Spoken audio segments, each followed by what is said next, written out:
noite, pessoal. Aqui é o Wellington Mall. Mais uma semana aqui, semana 45, relatório da Glassnode, tá? O relatório da Glassnode da semana, ele traz como título devagar, né? Vagarosamente, vai mais certamente, né? O que ele quer dizer com isso? Ele quer dizer que a gente está tendo alguns sinais de mudança, de demanda positiva, né? A gente trouxe algumas semanas atrás que os mineradores eles estavam voltando a ligar, né, as suas estações de mineração. A gente tinha uma atividade de mineração alta, a gente tinha congestionamento, né, de mineração, a gente tinha alguma coisa de congestão na mempool, né, de atividade on-chain, assim, de transações, né? Então, a gente começou a ter alguns sinais de um aumento de demanda, né? Então, é isso que ele está querendo dizer, que a gente começa a ter algum pequeno aumento de demanda, assim, que ele está mostrando uma certa certeza pelo mercado, né? A gente tem algumas convergências de vários indicadores de preços com o preço atual, né? Então, eles estão todos convergindo para a mesma região, que é a atual região que a gente está, e a gente tem uma base de hodlers que ela tem vagarosamente, né, desde junho, ela vem se tornando bem saturada nessa região e ela realmente está mostrando que ela está em mãos fortes do mercado hoje, tá? Então, na última semana, a gente teve o quarto aumento consecutivo de taxa de juros nos Estados Unidos, né, o que gerou um pequeno pullback no mundo por um curto prazo, mas não fez com que o estresse do mundo todo sumisse, né? Então, resposta a isso daí, os preços do Bitcoin eles enfrentaram uma alta, estão enfrentando uma alta desde então, botando a pressão, né, botando uma pressão em alguns dados on-chain, né, chave, assim, que é algo que a gente vem trazendo, acabou se confirmando nessa semana. Então, o custo base dos investidores estão sob pressão agora, né? E são também um dos indicadores que estão mostrando um primeiro sinal de recuperação. A questão da atividade on-chain, né? O número de transações, algo assim, a gente vai dar uma olhada nesse relatório também. E também a região que a gente está ali, né? Essa faixa de preço que a gente está, que ela é mantida pelos hodlers e que eles estão bem calados, está bem acumulando desde toda essa queda. E a gente começou a ver também os sinais de uma primeira demanda voltando à tona, né? Então, tudo isso que a Glassnode traz essa semana e esses sinais também trazem para nós é que a gente está aparentemente saindo desse fundo de um bear market, tá? Vamos dar o início aqui. Então, o gráfico aqui traz, né, a mínima e a máxima da semana passada. Então, a gente teve, após o anúncio lá do Fed, esse pullback, a gente voltou a andar, né? O mercado chegou a subir aí, né? A gente está numa situação interessante nessa última semana aí. Primeiro indicador, então, a gente vai começar analisando os holders, tá? Então, a gente vai começar monitorando justamente o comportamento de venda pelo balanço deles, né? Pela quantidade de bitcoins que eles possuem ou que eles possuíram, né? E a gente traz uma média de 30 dias aqui. Então, a gente tem dois pontos, tá? Em vermelho, a gente tem aqui um regime de distribuição, né? Que ele chama atenção para nós.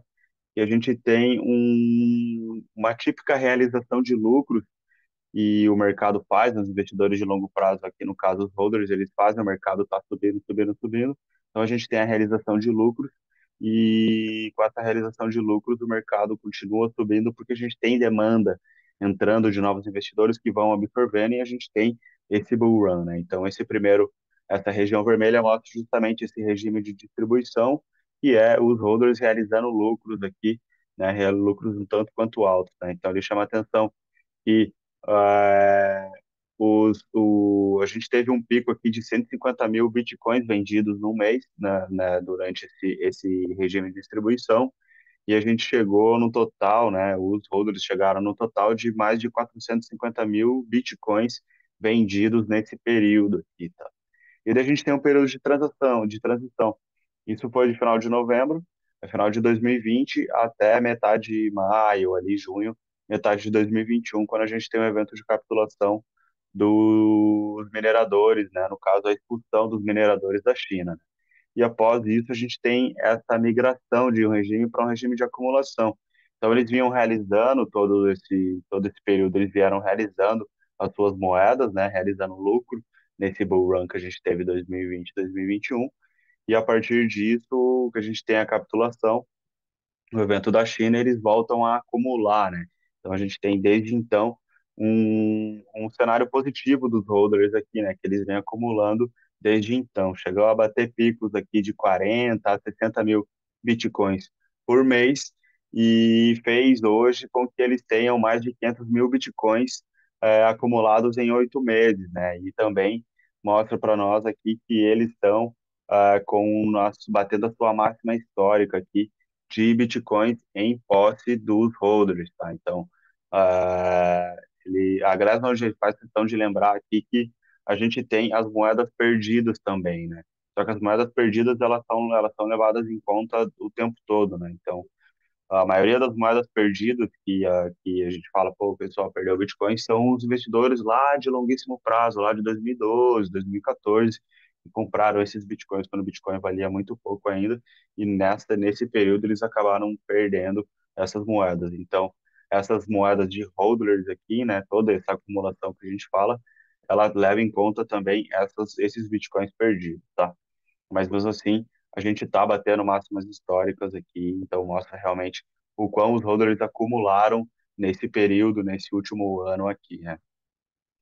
Dando sequência aqui, tentando olhar agora o oposto dos long-term holders, a gente vai olhar aqui as moedas que foram ativas com menos de 6 meses, né? Ele chama atenção que é as altcoins, né? Que são aquelas moedas que são negociadas no dia a dia do mercado, tá? Então, para isso aqui, a gente usa o supply mais novo, que ele tem até 6 meses de idade.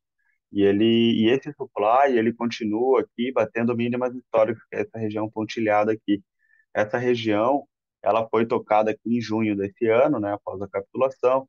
A gente teve aqui, após o período, quando a gente iniciou o bear market aqui também nesse ano, né, a gente chegou a tocar próximo dessa região e também logo após o evento do ano passado aqui, né, dos chineses aqui, tá? Então, esse dado aqui, ele fortalece o que a gente acabou de dizer, tá? A quantidade de bitcoins em posse dos holders, né? Então, a gente tem os holders em máximas históricas e a gente tem as moedas novas, as moedas que são negociadas no dia a dia para especulação, batendo mínimas históricas aqui, tá?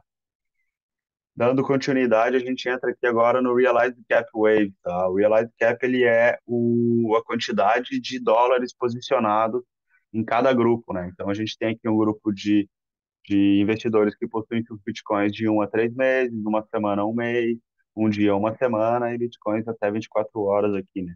Então, o mais claro é o de 1 a 3 meses, o mais escuro são as moedas mais jovens, vamos dizer assim, tá? Isso levando em consideração a quantidade de dólares posicionados, tá? Então, o realized cap é isso, tá? Então, atualmente, a quantidade de dólares em moedas jovens aqui, ela está batendo em mínimas históricas, né? Que é justamente essa linha pontilhada azul, tendo aqui apenas 12% de todo o realized cap. O realized cap, ele é a quantidade de dólares vezes a quantidade de moedas, né? Então, quando a gente multiplica esses dois, a gente tem o realized cap. Ele chama atenção que é a saúde do mercado, né? Aquela quantidade de dólares investidos no mercado, quanto o mercado vale em dólares hoje, né? E então a gente tem essa quantidade aqui em mínimas históricas de moedas jovens em dólares, gasto em moedas jovens, né? Então, se a gente tem tudo isso daqui, em contrapartida, a gente tem 90% de todos os dólares investidos no mercado, 90% do realized cap do mercado, está nas mãos do investidor de longo prazo, que é justamente esse comportamento de holder que está dominando muito o mercado. A gente vem comentando isso faz um tempo, a Glassnode vem comentando isso faz muito tempo, né? Então, isso mostra para nós essas mínimas hoje, ela mostra para nós um sinal de negação de realização e também de venda desses investidores de longo prazo, né? Então, ou seja, apesar de todo mundo dizer o oposto, apesar do mundo todo estar caindo, o Bitcoin caiu muito, os holders continuam acumulando, não têm interesse em vender, não têm interesse em realizar lucro nem nada. Então, isso é um sinal um tanto quanto positivo para o médio e longo prazo aí, tá?